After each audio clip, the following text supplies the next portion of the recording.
지혜를 소유하라, 지혜를 소유하라는 제목으로 잠시 말씀 나누겠습니다. 요즘 사회는 어떤 사회인가 말할 때 학자들은 다각도로 정의를 내리고 있습니다. 그 중에 한 가지 부인하지 못할 사실은 이 시대는 경쟁하는 사회라는 것입니다. 그래서 세상은 경쟁에서 이긴 1등을 기억하는 거지요. 2등을 기억하지 않는 것입니다. 그러다 보니 사람들이 무의식적으로 하는 말 중에 최고가 되라고 강요를 합니다. 예를 들어서 시험을 치르고 돌아온 자녀에게 제일 먼저 묻는 질문이 있습니다. 시험 잘 봤니? 와 함께 몇 점이니? 라는 걸 묻게 되죠. 그리고 이어서 하는 질문이 있습니다. 다른 애들은 몇 점이고 그럼 너는 몇 등이니? 점수의 결과를 통해서 잘했느냐 못했느냐를 평가하는 것이죠. 그러다 보니 어려서부터 아이들은 자주 듣는 게 1등 해라, 잘해라, 운동선수들은 금메달을 따라 우승해라, 결국 최고가 되라는 말을 강요받게 되는 것입니다. 그러면 하나님의 자녀들인 우리가 추구해야 하는 최고는 무엇일까요? 목회자가 꼭 알아야 할 9가지 원리라는 책에 보면 최선을 다하되 최고가 되려고 하지 말라라는 이야기가 있습니다. 어쩌면 이 시대의 그리스도인들 이 시대의 흐름을 역행하는 것을 이야기하는 것이지요. 물론 이 표현은 목회자에게 하는 말입니다. 목회자에게 있어서 경쟁하는 것, 바로 1등이 되는 최고가 되려고 하는 이 의식이 위험하다라는 것입니다. 왜냐하면 우리가 맡은 일에 하나님의 영광을 위해 최선을 다하는 것은 귀하지만 최고가 되려고 하는 최고의식이 우리 안에 있으면 결국 자기 영광을 구하는 교만에 빠지게 되고 또 쫓기는 목회를 하게 되는 이 위험성이 있기 때문이죠. 우리가 생각하는 최고를 추구하기보다 하나님께서 우리에게 원하시는 이 최고를, 하나님의 뜻을 최선을 다해 추구하려는 것이 저와 여러분에게 필요한 것입니다. 하나님께서 우리에게 한 사람만 얻을 수 있는 최고의 자리, 한 자리만을 허락하지 않으셨습니다. 만약 그러셨다면 구원의 문은 사람에게 열려 있는 것이 아닙니다. 경쟁을 통해서 얻어야 되는 것이죠. 도리어 하나님께서는 누구나 취할 수 있는 것을 최선을 다해 소유하라고 말씀합니다. 요한복음 3장 16절에 보면 하나님이 세상을 이처럼 사랑하사 독생자를 주셨으니 이는 그를 믿는 자마다 라고 성경은 말합니다.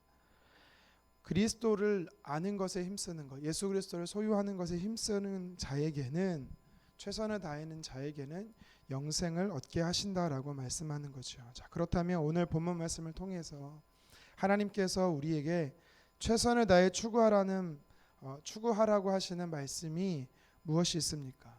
오늘 성경에 보니까 그것은 바로 지혜라라고 이야기를 합니다. 우리 본문 4장 7절 말씀을 한 번 더 읽겠습니다. 지혜가 제일이니 지혜를 얻으라. 내가 얻은 모든 것을 가지고 명철을 얻을지니라. 아멘. 명철은 지혜의 또 다른 표현이다라고 제가 말씀을 드렸습니다. 그러니까 솔로몬은 지혜가 제일이다, 지혜가 최고고 최고이기 때문에 자녀들인 우리에게 지혜를 소유해야 할 것에 대해서 권면하고 있는 것입니다. 그러면 어떻게 우리가 이 지혜, 하나님께서 주신 최고의 선물 지혜를 소유할 수 있을까요?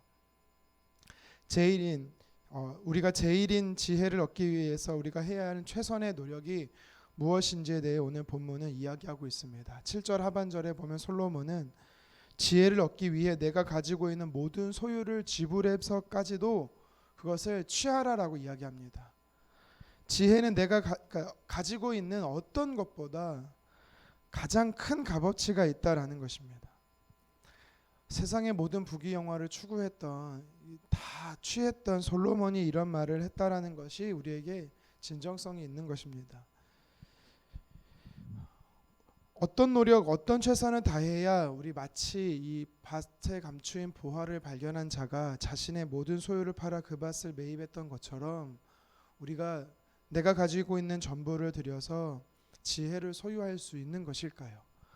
오늘 본문 성경은 우리에게 그 지혜를 취하는 방법에 대해 몇 가지 소개하고 있습니다. 첫 번째는 하나님의 말씀을 주의하여 듣는 것입니다.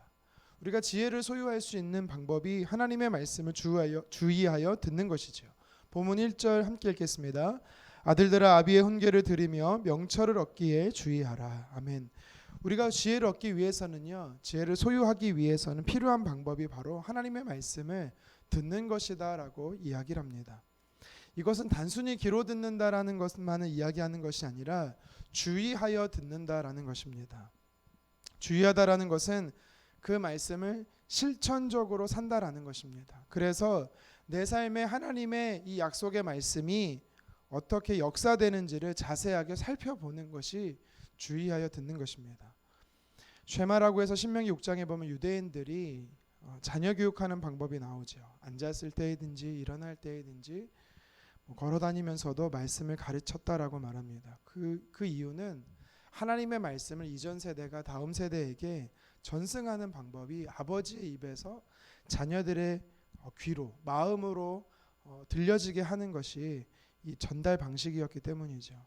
솔로몬 역시도 오늘 본문에서 아들들아라고 이야기하면서 하나님의 말씀인 지혜를 세상 그 어떤 것보다 소유하기를 힘쓰라라고 이야기하는 것입니다.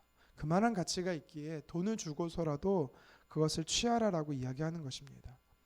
하나님의 말씀을 듣는 방법은 다양하지요. 개인적으로 말씀을 읽을 수도 있고 깊이 묵상할 수도 있고 들려지는 음성으로 들을 수도 있습니다. 그런데 이것만으로 그치면 안 됩니다. 듣는 것만으로 그치면 안 된다라는 거죠. 주의해야 한다라는 것입니다. 왜 제가 항상 묵상을 이야기하면서 묵상 연구만 하면서 끝나면 안 된다라고 말하고 꼭 실천해야 한다라고 이야기하는 게 바로 이 주의해야 되는 것이기 때문입니다. 간혹 이렇게 말씀하시는 분들이 계십니다. 말씀을 들어도 안 변합니다. 말씀이 들어도 안 변한 사람이 많습니다.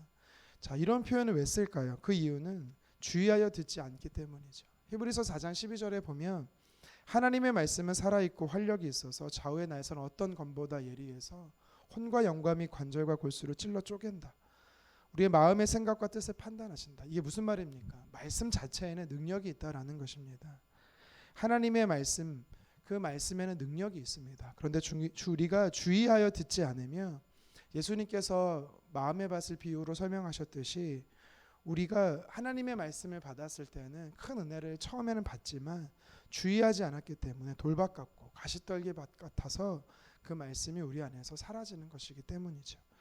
여러분, 우리가 말씀을 듣는 이유가 무엇입니까? 말씀을 따라 살기 위해서, 말씀과 동행하기 위해서, 쉽게 말하면 말씀이 내 삶을 이끌어가기 위해서 아닙니까? 말씀 안에 거하는 삶을 살기 위해 듣는 것도 중요하지만 주의하여 듣는 것이 더욱 중요한 것입니다. 우리는 듣기는 잘 듣습니다. 경건의 습관, 거룩한 습관이 있어서 여러분들은 이 새벽에도 나와도 하나님의 말씀을 듣고 있는 것입니다. 그런데 개인적으로나 공동체적으로나 잘 들어야 할 때는 주의하여 한다라는 것을 꼭 기억하셨으면 좋겠습니다. 말씀을 살아내려고 하는 힘이 부족한 것이 그것이 부족한 것이지 말씀 자체가 부족한 것은 아닙니다. 저를 비롯해 여러분들이 하나님의 말씀을 주의하여 듣기를 주님의 이름으로 축원합니다. 계속해서 하나님의 지혜를 어떻게 우리가 소유할 수 있는지에 대해 성경은 이야기하고 있습니다. 두 번째는 말씀을 떠나지 않는 것입니다. 2절 말씀 함께 읽겠습니다. 내가 선한 도리를 너희에게 전하노니 내 법을 떠나지 말라. 아멘. 여러분, 떠나지 않는다라는 것은 항상 머문다라는 것입니다. 여기서 중요한 게 지속성입니다. 연속성이 중요한 것입니다. 하나님께서 여호수아에게도 말씀하셨죠. 여호수아 1장 8절에 보면 율법책을 내 입에서 떠나지 말게 하라라고 하셨습니다. 제일 먼저 하나님께서 여호수아에게 하셨던 말씀이 두려워하지 말라와 함께 이 말씀을 늘 가까이 하라, 말씀 안에 머물라라고 하셨던 것이지요. 주의하여 듣는다라는 것은 이제 주의하여 듣는 것에서 머무는 것이 아니라 떠나지 않는 것까지 계속되어야 된다라는 것이지요.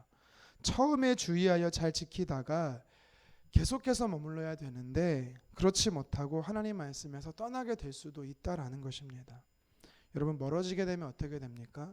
바로 죄를 짓는 것입니다. 처음에는 하나님의 말씀을 주의하여 그 안에 머물다가 떠났던 대표적인 인물이 누굽니까? 사실 이 잠언을 쓰고 있는 솔로몬 아닙니까? 솔로몬 왕은 나이가 늙어 이방 왕비들로 인해서요, 그 마음이 돌이켜서 우상을 숭배하는 것에 그 마음이 말씀에서 떠났던 것을 볼 수가 있습니다. 그렇게 자녀들에게, 아들들에게 강조하면서 하나님 말씀 안에서 그 말씀에서 지키고 그 말씀을 주의하여 살피고 떠나지 말라라고 했지만 그 역시도 잠시 떠났더니 그가 어떻게 됩니까? 죄를 짓게 되는 것을 우리는 너무나 잘 아는 것이죠.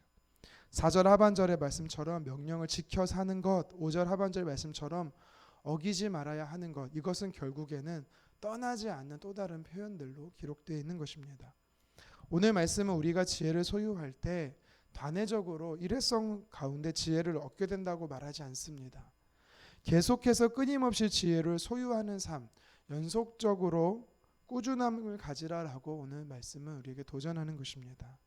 우리가 어떻게 지혜를 소유할 수 있습니까? 주의하여 듣는 것이고 또 이 말씀을 떠나지 않는 것입니다. 이 두 가지 모습이 우리에게 있을 때 하나님께서 허락하시는 복이 또 있음을 오늘 성경은 이야기를 합니다. 이 15편의 솔로몬 잠언 중에 오늘 우리가 읽은 말씀은 7번째 이 앞부분에 해당하는 잠언의 말씀인데요. 지혜를 소유하고자 하는 자들에게, 지혜를 소유해야 되는 자들에게 주시는 복이 있습니다. 두 가지만 잠깐 나누도록 하겠습니다. 첫 번째, 하나님의 말씀을 주의하여 살피고 떠나지 않는 자에게 하나님께서 주시는 복이 첫 번째 보호하심입니다. 하나님은 우리에게 보호하시는 복을 허락하십니다.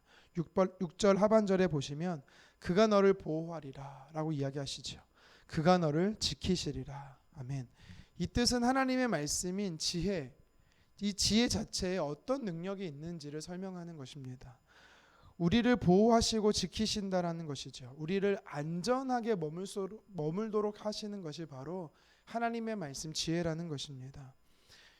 하나님께서 우리에게 약속하셨죠. 줄지도 아니하시고 주무시지도 아니하시는 그 하나님께서 우리를 지키시겠다라고 말씀을 하십니다. 이것을 반대로 말하면 우리가 하나님의 지혜를 주의하여 듣지 않고 하나님의 말씀 안에 계속해서 머물지 않는다면 죄 가운데 위험성에 노출될 수밖에 없다라는 것입니다. 성경에서 사단은요, 우는 사자처럼 우리를 삼키려고 하고 있습니다. 때로는 광명의 천사처럼 언제든지 우리를 넘어뜨리려고 유혹하고 있습니다. 우리가 그것에서부터 안전하려면 어떻게 합니까? 천군 천사의 보호를 받으려면 하나님의 말씀인 지혜를 소유해야 된다라는 것이죠. 두 번째로 말씀을 주의하여 듣고 말씀에 떠나지 않는 자에게 주시는 복은 높여주심입니다. 8절 말씀에 보면 높이 들리라 영화롭게 하시겠다라고 우리에게 복을 주시겠다라고 약속하시죠. 한마디로 말해 우리가 하나님의 말씀 안에 머물 때 지혜를 높인다. 이거는 이제 인격화시킨 것이죠. 그러니까 다시 말해서 하나님의 말씀을 존귀하게 여긴다라는 자에게는요. 하나님께서 도리어 그 사람 자체를 존귀하게 여기시겠다라고 이야기하는 것입니다. 우리가 지난 다니엘 기도회 때 오셨던 많은 강사분들이 보면서 물론 그분들은 완전히 흠이 없는 사람이다라고 이야기하는 게 아닙니다. 그런데 하나님께서 그분들을 이렇게 높이시는 것을 보면서 존귀하게 하시는 걸 보면서 느끼는 게 한 가지 있습니다. 공통점은 뭐냐면 말씀을 붙잡고 산다라는 것입니다. 하나님의 말씀을 끝까지 붙잡고 사는 자들에게 하나님께서요 도리어 사람 앞에 존귀케 한다라는 것입니다. 어느 정도로 존귀케 하시냐? 9절에 보면 왕이 쓰는 면류관처럼 왕이 누리는 영화와 같은 최고의 영화를 높일 수 있도록 하나님 하신다라는 것입니다. 저와 여러분들이 하나님의 말씀을 높임으로 하나님께 높임받는 자 되기를 주님의 이름으로 축원합니다. 말씀을 정리합니다. 오늘 본문은 저와 여러분들에게 하나님의 말씀을 할 수 있다면 내가 소유한 모든 것을 지불해서라도 그 말씀을 소유하라라고 이야기하고 있습니다. 왜입니까? 그 정도로 가치가 있기 때문이라는 것입니다. 그 정도로 우리에게 유익하기 때문인 것입니다. 두 가지를 말씀드렸습니다. 우리가 하나님의 말씀을 지혜를 소유할 수 있는 것은 내 삶에 주의하여 듣는 것입니다. 그리고 적용하는 것입니다. 말씀을 떠나지 않는 것이죠. 이례적으로만 단기간에 이것을 얻는 것이 아닙니다. 계속해서 지속적으로 하나님 말씀 안에 머무는 것입니다. 그럴 때 우리는 지혜를 소유하게 되고 그 지혜를 소유하게 되면 오늘 이 지혜를 소유한 자에게 주시는 복, 보호하심과 그 안전함과 또 높임을 받는 영광을 얻게 되는 이것을 누리게 된다라는 것입니다. 여러분 그래서 우리는요 지혜를 소유해야 되는 것입니다. 이 영광스러운 복을 소유하고 지혜를 소유함으로 이 영광스러운 복을 소유하는 저와 여러분 되기를 다시 한번 주님의 이름으로 축원합니다. 기도하겠습니다.